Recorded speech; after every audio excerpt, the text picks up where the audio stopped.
Ladies and gentlemen, members, please be upstanding for the Deputy Mayor of Castle Point Borough Council, Councillor Kate Knott.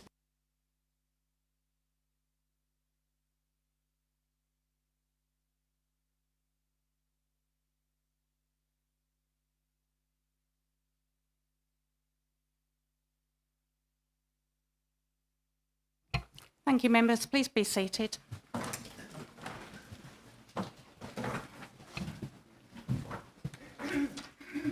Agenda item 1. Apologies for the absence. Are there any apologies?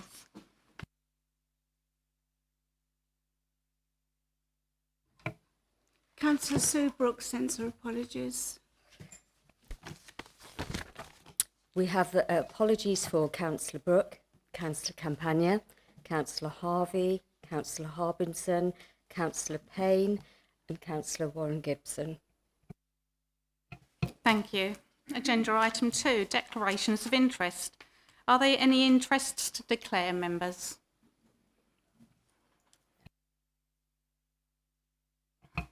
Agenda item 3, minutes of the meeting held on 23rd of July 2025. Are the minutes of 23rd of July agreed, members? Agreed. Thank you. Agenda item 4, local government reorganisation. Members, I will now invite the Chief Executive to introduce her report on the local government reorganisation. Thank you, Madam Deputy Mayor. Members, this will be a brief introduction to my report, which is lengthy, and the appendices, which are even longer. We have had a number of briefings on local government reorganisation, and there is a lot of detail to absorb. But we are now at the point of Cabinet making a decision to endorse a proposal to Government, and it is therefore for this meeting of Council to act as a form of pre-scrutiny ahead of that decision later this evening. Just to remind members, however, that LGR is not the same as devolution, and although Greater Essex is in the devolution priority programme and will elect its first mayor in 2026, that is not what we're here to discuss tonight. The crux of the issue is the support which this council will give to one of 4 submissions to government proposing new configurations of local government in Essex. On the 1st of April 2028, this council and all other councils in Essex will be dissolved and replaced by new unitary councils, by which I mean councils which have the upper tier functions which Essex County Council currently has and the lower tier functions which we currently have. These new councils will be brand new, and they will have new members which will be elected to on the 6th of May 2027.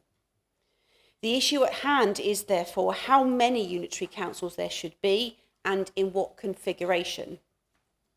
Members, we are required to make a submission to government by the 26th of September which states which proposal we support. We can only support one. The submission must meet the 6 specified criteria set out in paragraph 4.3 of your report, otherwise they will be rejected. And government will put all qualifying proposals out to public consultation. But ultimately, members, it is a decision for the government. Following submission of the proposals, the timetable for next steps is as set out in paragraph 4.8 of your report. Namely, in November to January of next year, there will be public consultation led by government to gauge public support for one or more of the proposals put forward for LGR. Before the pre-election period in March of next year, we expect to receive the minded to decision from the Minister, which will set out how many unitary councils the government is proposing to bring forward and in what configuration. And the reason for that is that on the 7th of May 2026, there will be the election for the first Greater Essex Mayor, along with other scheduled elections and those postponed from 2025, although I have to say this still remains subject to ministerial confirmation.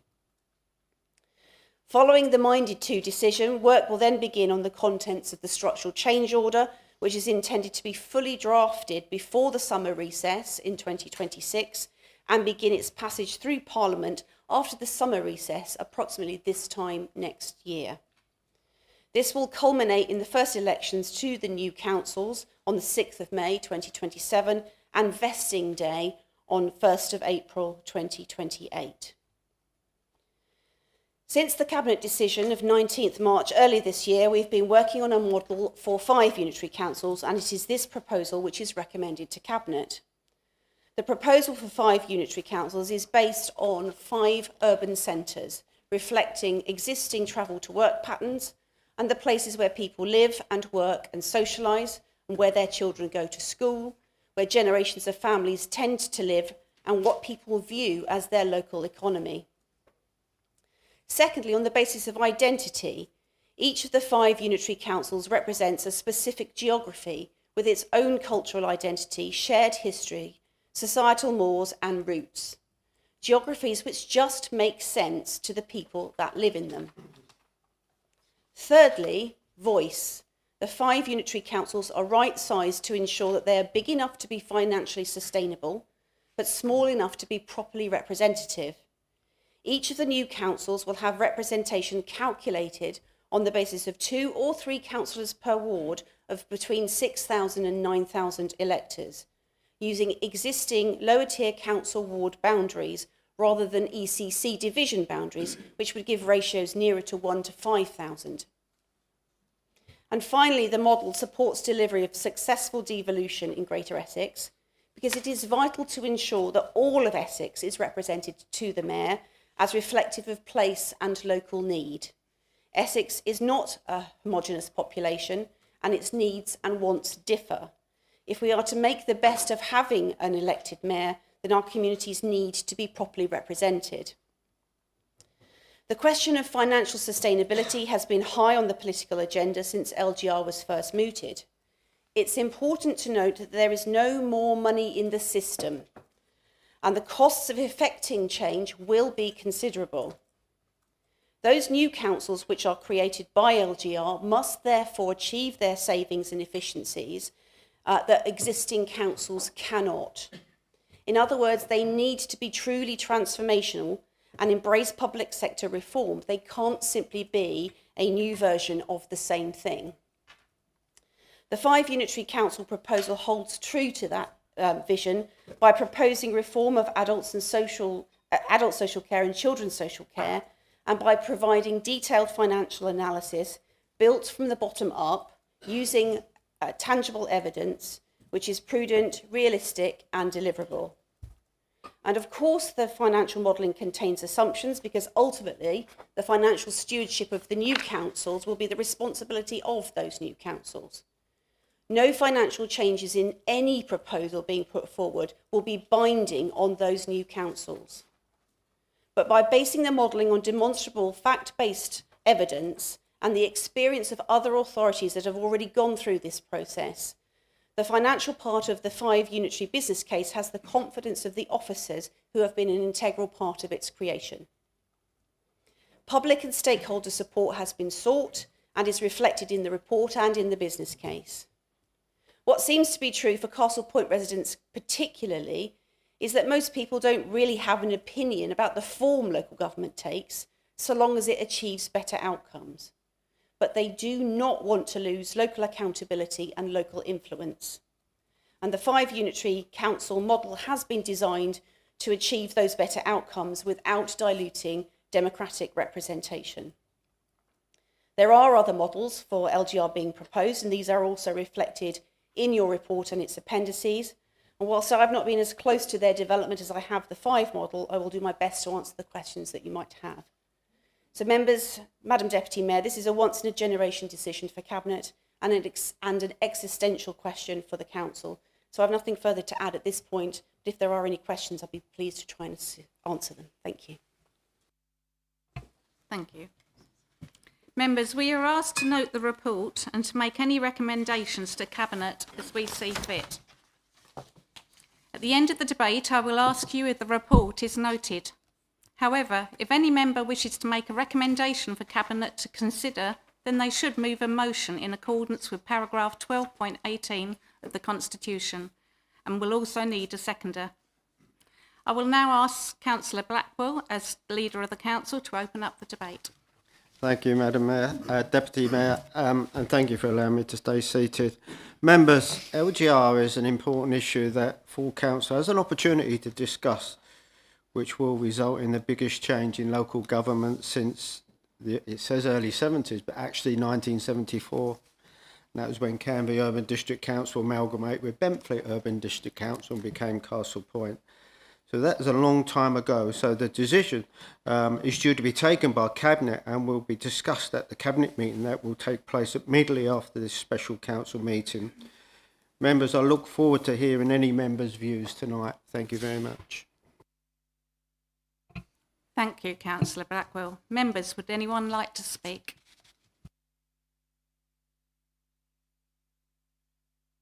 Councillor Savage. Good evening, everybody. Like the majority of councillors, I listened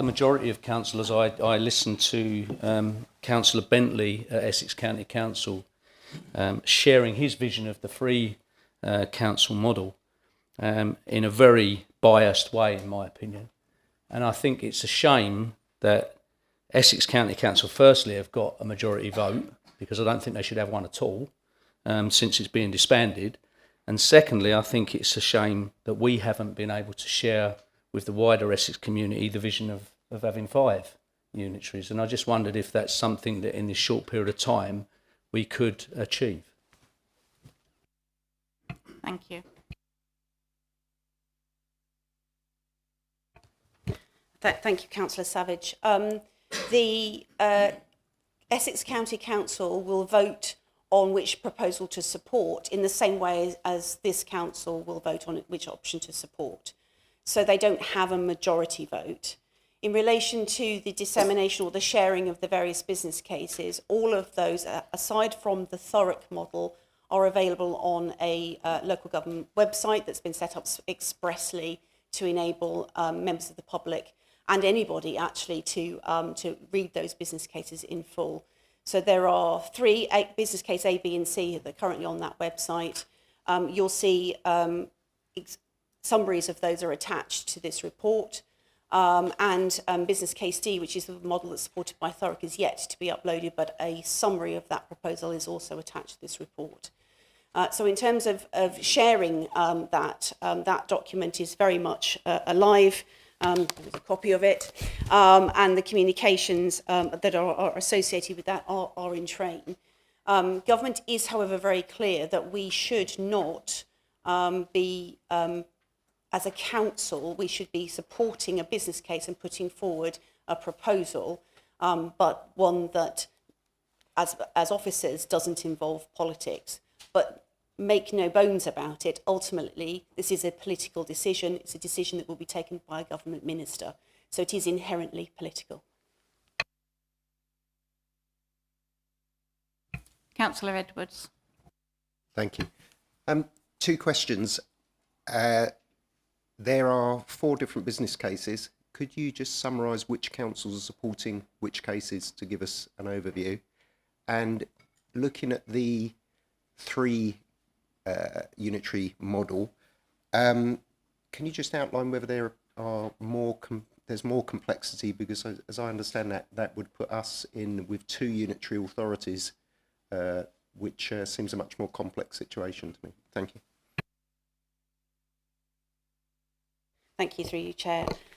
So, members, the business cases are set out on paragraph 7 of your report. So, business case B is the 3 unitary model, which is sponsored essentially by Essex County Council and Epping Forest District Council, but I believe as also Braintree District Council has now indicated they will support this model. It comprises 3 large authorities, as you can see in paragraph 7.1. Business case C is the model that is proposed by Thurrock Council, which is for 4 unitary councils, carved sort of into corners, as you can see on that report, on paragraph 7.4 of your report. As far as I'm aware, there is no other council other than Thurrock that is supporting that model. In relation to business case D, which is a paragraph 7.6 of your report, that again is a 4 unitary model, albeit carved up slightly differently. and that is a model that's been put forward by Rochford District Council. And again, as far as I'm aware, only Rochford District Council is the only council supporting that model. The second part of your question was in relation to, I think, the differences between the 3 and the 5, is that correct? And certainly in terms of the complexity of the model and the unitary configuration. So Greater Essex footprint does include 2 existing unitary councils, Thurrock and Southend. And of course, as unitary councils, they already have their own social care, education, highways, other upper tier functions. So in a South Essex model, particularly, you have to have the disaggregation of the Essex County Council functions, as well as the smoothing across of existing unitary councils. So having all 3 happening in a very small footprint is extremely risky, in my view, in relation to safe and legal delivery of social care services in particular on day one. It will create a level of complexity marked by postcode in terms of the level of service that you receive and the service provider that you receive it from. And bringing together those services is incredibly difficult. In fact, the least amount of aggregation that you have is the least amount of transitional pain, because there are fewer people in the system who are being made redundant and therefore fewer costs. There's also fewer systems and processes to knit together. There's something like 600 different IT systems alone across the Essex footprint, which would need to be brought together. So that is quite some ask, and therefore the least amount of amalgamation is by far, I feel, the least risky option. Thank you. Councillor Ainsley. Thank you, Madam Mayor. Essex held a webinar about their proposals earlier this week, or last week, I can't remember now, in which their proposal is for Rochford, Southend, Castle Point, Basildon and Thurrock all to join together to become the one unitary council. I then asked about Thurrock's debt and how would that be managed, and they gleefully replied that they thought that it should sit within the area in which it originated, in which case we would have to absorb that debt. I don't think that's right, and I think that that should be challenged. Thank you. Thank you. The issue of Thurrock debt, Councillor Ainsley, is and has been for quite some time a significant elephant in the room as part of this. And there is a specific section in my report at paragraph 6.24, 6.25 and 6.26 which deals with that. In essence, government has given a commitment to commute some or all of Thurrock's unmanageable debt. And it's important to understand that this is unmanageable debt, because across the Essex system there is approximately £4 billion worth of debt. £1.5 billion of that is Essex County Council alone. But that debt is being managed, and it's either being managed because it is backed by assets, or it is affordable in budgetary terms because interest and MRP are being paid on that. So the report from SIPFA, which is part of the business case, indicates that across the system, therefore, leaving aside Thurrock's unmanageable debt, the debt across the system is affordable and therefore is not determinative of any particular configuration. Government has said that they will commute some or all of that debt, but they have not said how much, and they have not said when they will tell us how much. And therefore, as a consequence of this business case and all business cases, an assumption has been made, therefore, that 100% of that unmanageable debt will be written off. By our approximation, we believe that's somewhere in the region of £400 million, which would leave Thurrock with a manageable debt of £400 million, which is less than Basildon has. So proportionately, it would have a nil impact across the Essex system, provided that government steps up to its promise. Government is in a similar position in relation to Surrey local government reorganisation, which is currently being worked through by government, because Woking Borough Council has a similar financial situation to Thurrock. Therefore, whatever decision government makes in respect of Woking and Surrey, we expect that to be replicated in respect of Thurrock and Essex. So that, I think, is the solution. Technically, in terms of where the debt goes, of course, all debt follows all income and follows all assets from the existing authority into a successor authority. However, it remains the case that there is an opportunity in the negotiation of the structural changes order for any element of unmanageable debt which government has not agreed to write off to be dealt with in a different way. And so in the 5 business case model, we absolutely reserve the right to have that conversation with government in the context of negotiation. Thank you. Councillor Mountford. All right. Councillor Bredding.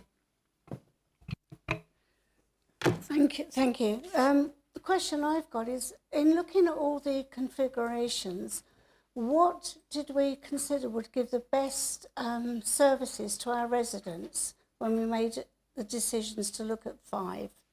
Thank you. So in the business case, you will see an options analysis which sets out all of the criteria which are applied to come to the conclusion that we believe 5 is the best option. But by far the deciding factor is the treatment of adult social care and children's social care costings in the business case for 5. All other business cases are reliant on information provided by PwC, which is based on an aggregate model that starts off essentially with the base model being a single unitary council as therefore the most affordable, and therefore any disaggregation from that becomes less and less affordable, and with various adjustments and assumptions rather put in. Our model challenges the accepted status quo that big does not always equal better, and that economies of scale are not necessarily driven through in social care terms, through aggregation. There is no doubt that Essex County Council delivers extremely good social care services, and its Ofsted ratings and CQC ratings reflect that. But those are similar ratings that are up here in Thurrock and Southend also, which are substantially smaller. So size is not necessarily determinative of performance.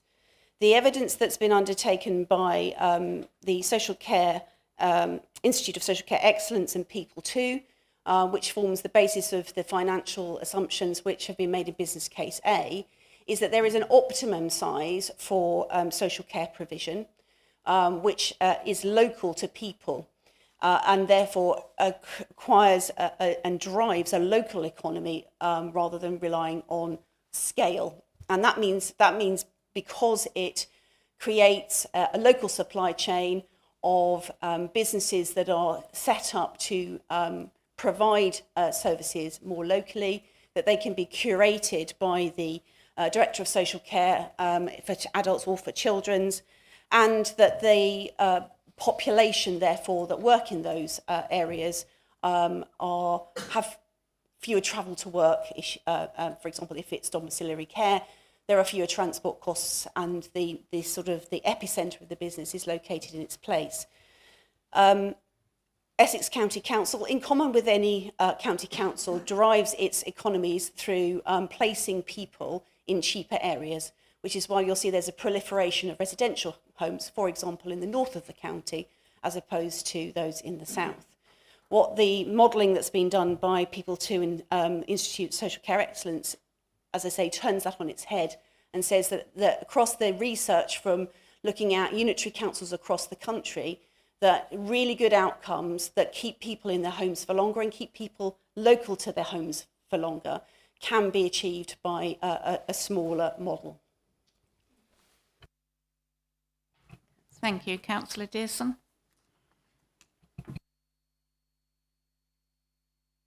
You would agree that 5's probably the better option, since it gives my residents more of a local support than the 3 option. But I have a number of questions. One, you mentioned the 600 systems that have got to come together.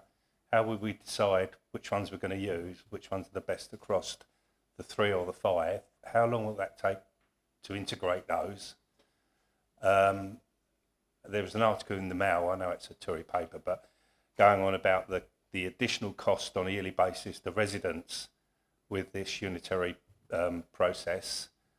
Do we know how long it will be before we'll actually see any benefits of this? Because at the moment we run a council which is very well run by the officers and by all of the councillors around here, and we run within budget. So how long will it be before we think this will work in our favour? And because all I can see is that we've done, central government has done no real analysis of what the cost will be for this. My expectation is that it will be more expensive to move to this model.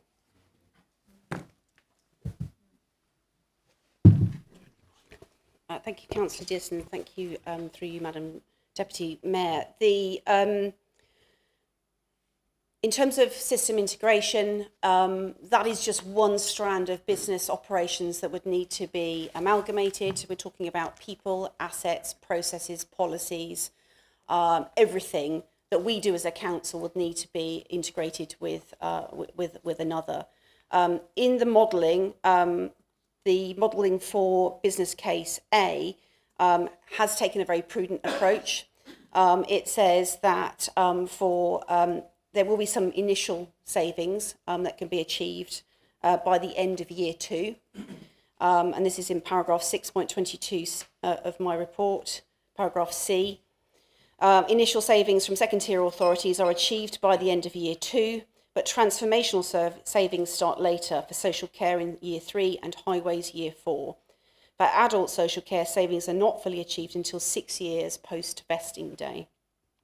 And I think that's really important because it demonstrates the sheer scale and complexity of the task ahead, and it doesn't try and sugarcoat it. A financial modelling which underpins the other business cases from PwC assumes that all benefits will be delivered by the end of year 2, including realising savings from the sale of or repurposing of all assets. That seems to me to be unrealistic, and certainly the evidence that we have from other authorities who've been through the process is that that has not ever been achieved. Just recently, Bournemouth, Christchurch and Poole, which is an organisation that's been in, I forget the date actually off the top of my head, has been in existence for some little while, after 6 years has managed to harmonise its pay scales between its pre-existing staff members. So these things are not quick and they are incredibly complex. As somebody who worked on the actual disaggregation of Essex from Southend and Thurrock, I can tell you that the land transactions alone will take years and years and years to put through. So the vesting order, the structural changes order puts in place the motion, but the actual delivery of that work takes a very long time. And as I said, there is no more money in the system, so the cost of change and the transformative savings need to be made by the new council as part of their budget setting and as part of their plans going forward. Thank you, Councillor Mumford. Thank you, Deputy Madam Mayor. I suppose I'm really torn with the whole idea of this process, and it's been imposed upon us that bigger is going to be more efficient, and we've got all the different options, and we're choosing 5, which seems to be choosing the one that we want, but not necessarily if we really had a choice, if we'd been allowed to vote on it. We know Essex County Council have delayed their elections. And, I spoke in the chamber in Chelmsford and was told to, it's really, lots of reasons why they think they need to do it. And that same administration that runs Essex County Council were in power not so long ago. And even the government in power now talk about, bigger is better for savings. But previously, we've seen Scotland and Wales with devolution. So there's just a big contradiction here. I don't think anyone really knows. And what I think is the big decision here, which isn't been looked at all, is why are systems and processes and standards not standardised across all councils? And then we wouldn't have 600 IT systems to deal with. But even more so, why are all the councils run so differently? It should all be standardised. And then this big question that I'm thinking about is, if all the councils were run properly, like this one with a balanced budget, we wouldn't be having to do this. Local and small has been better for Castle Point, and yet we're having this opposed on us, and I don't agree with it, but we have no choice. Thank you. Councillor Langley. Good evening, thank you, Deputy Mayor. LGR is yet another divisive, community-destroying policy by our government. Whilst there may be some benefits, like having control of our roads, which anyone who's ever dealt with highways knows that's a good thing, there are, of course, a lot of consequences to this scheme. We lose our local community, we lose our voice. Even within these chambers, we are a community.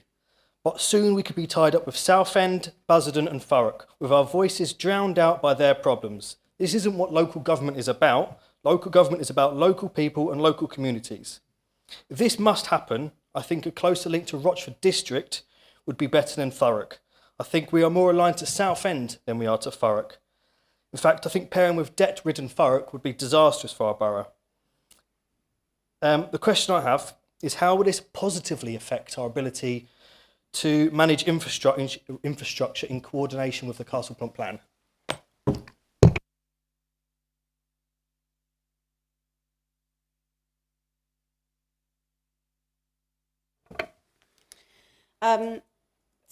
Thank you, Councillor. In terms of the Castle Point plan, I think the important point to note is that this council continues until the 1st of April 2028.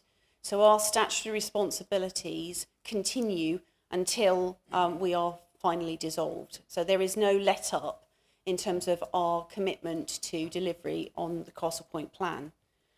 A new council, when it is incepted, will have an obligation on it in the same way as we have an obligation now to deliver a new local plan for that new geography. That will take quite some considerable time. And in the meantime, the Castle Point plan, assuming, of course, that we have gone through the adoption process as we intend, will then be preserved and will continue to have impact whilst LGR takes place and beyond. So it is the one piece of infrastructure that will succeed from Castle Point. It will truly be a legacy from this council. In terms of controlling infrastructure, in the new councils will be proportionately represented. As it's set out in my report, the numbers of councillors will be proportionate to the representation that they have now. And you will see in terms of the numbers that are at on page 11 at paragraph 6.11 of the report, the numbers of elected members that will be representative of this area is proportionate to that represented by Rochford and indeed similarly by Southend, because it will represent between 6,000 and 9,000 electors with 2 or 3 members per ward. So there is parity of representation, and that will continue.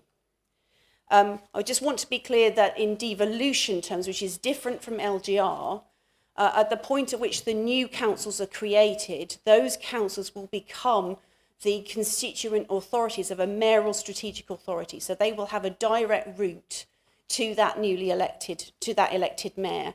And so the voices of Castle Point residents and this place, which of course will not change following LGR, will continue to be represented by this model, which we believe creates the right level of representation to ensure community voice is heard. There is also provision for creation of neighbourhood area committees, which will enable greater participation at a hyper-local level. And these will be committees of the new councils that will sit locally, be comprised of local representatives, and will deal with local members through agendas and through funding. So it is so our business case A commits to putting in place neighbourhood area committees which will preserve that reach between the local community and the new councils, and of course ultimately the elected mayor. Thank you. We'll make our last question of the evening, Councillor McCarthy-Calvert, because we're conscious of time. Thank you, Madam Deputy Mayor. I just wanted to pick up on a couple of points that have already been mentioned, especially by Councillor Mountford. As we know, Essex County Council have told us their idea very recently for their model of a three unitary authority. And I find it very interesting that you've got a council of members that are representative from across the Essex area that are proposing a three unitary model, when there seems to be very little support outside of Essex County Council across the other district and borough councils. Where is the representation there? And I find it ironic that a council that cancelled democracy last year is now starting to impose their vision of Essex upon the members of this council, where we are supposed to be represented. And the same goes for all of the councils across the entire county. So I find it very puzzling how they've come up with this idea that this is what's best for us. And that makes me beg the question, is bigger better?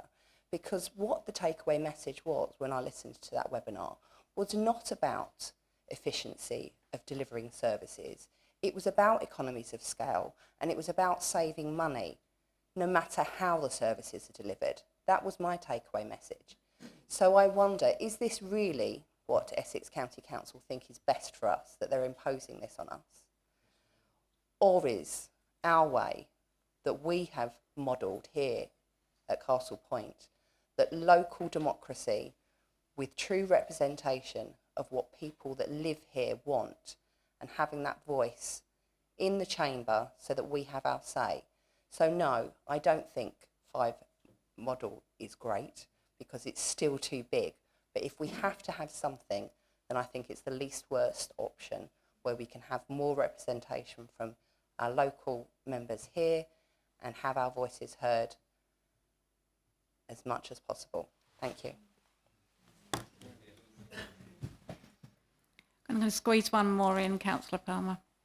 Thank you, Madam Deputy Mayor. Following on from Councillor Calvert, there's 15 councillors in Essex. Of those 15, 11 have come out in support for the 5. Of the remaining 4, 2 have come up, Thurrock and Rochford, with their own independent scheme that nobody else supports. Will this carry weight with the government? Because I'm assuming all the other 14 councils will be having a similar meeting and a similar vote to what we're having tonight. And surely that has to be taken into consideration. Thank you. Thank you, Councillor Palmer. You're absolutely right. A whole series of meetings are happening across the whole county this week. In terms of weight, what the government will do is we'll put forward all of those models which meet the criteria, will go forward for public consultation in November. That is a consultation which is led and run by central government, and of course we will promote it. We ourselves as a council will be a consultee. So there is an opportunity not just for us to have another say, but for residents to have their say too, and to put those to the government. In terms of whether it has any weight, I think that it does. I think that government is looking for successful outcomes. It's looking for successful outcomes which are low risk. It's looking for assurance from local people, and by that I mean the members of you in this chamber this evening, that we got this, and that we can deliver what we have said in our proposal that we can. Of course, ultimately the decision will be one for government, and we will, of course, deliver whatever government requires us to do. But the powerful arguments that are contained within the business case and within the report before you this evening are the outcome of the work that we've been doing on this project since March. And so we are confident in the figure work, we're confident in the assumptions that we're making, and we're confident that this lands in a way that just makes sense for Greater Essex. Thank you, members. Councillor Blackwell, as leader, can I ask you to sum up, please? Right, thank you, Deputy Mayor. I think, members, it's been an excellent debate, and Councillor Manford is right. This is not us who want it. We didn't ask for it. It's something that's been installed on us by a central government. And initially, the only ones who was going to get a vote would be Thurrock, Essex and Southend. But all the districts, I think, have made a lot of noise. And I think over the period since March, all the districts, 11 districts, have actually made an excellent case for five unitaries rather than 3. And I think, you know, Councillor McCarthy is right. The only reason Essex won it, really, basically, in my opinion, is politics. They think that bigger they are, the more chance they've got of being in control. And I think, really, that all the districts I spoke to and all the leaders, you know, are not happy with that. And I think we're one of the last councils now to have a vote on the 5 option.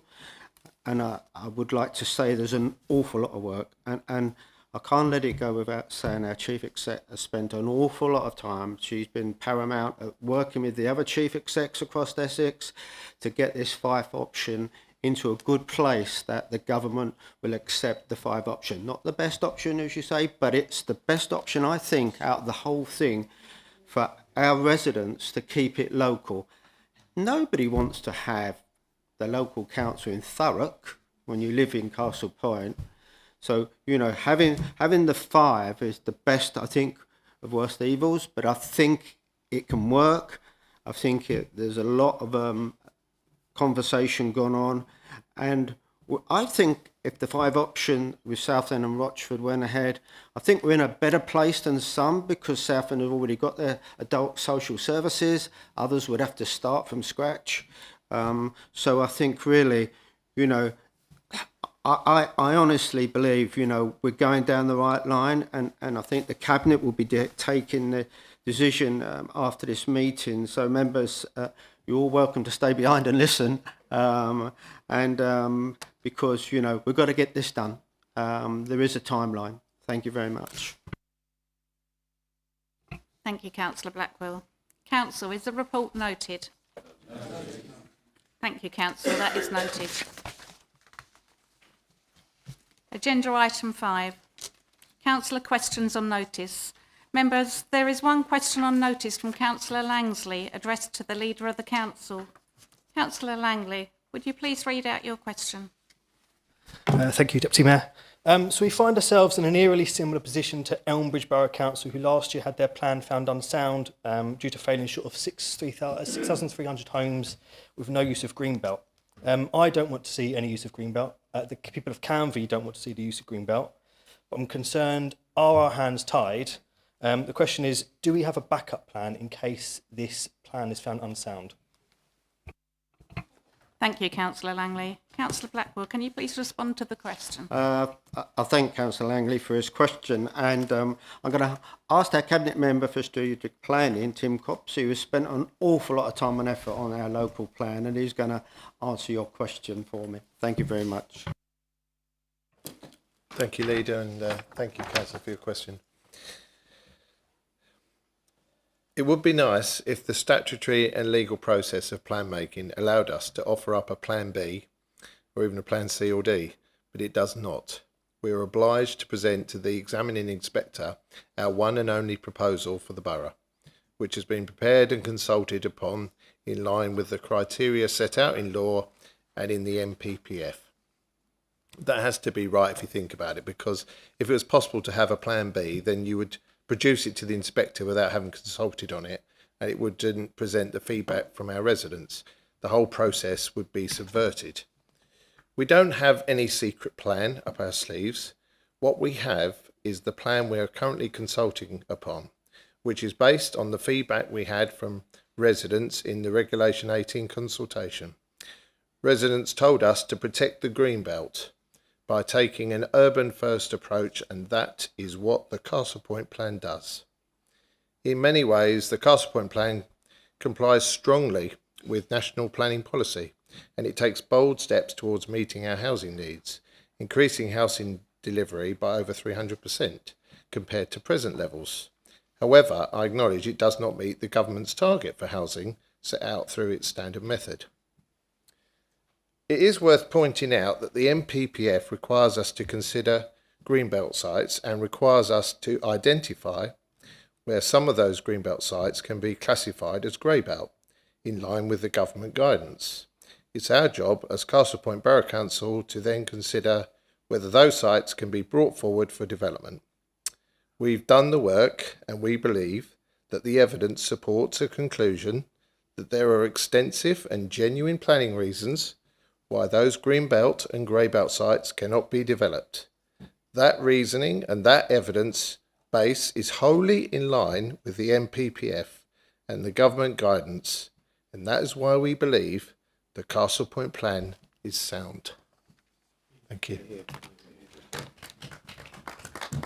Thank you, Councillor Copsey. Members, that concludes the business for this evening's special council meeting. Thank you all for attending. I declare the meeting closed at 7:47 p.m. Please stand for the Deputy Mayor.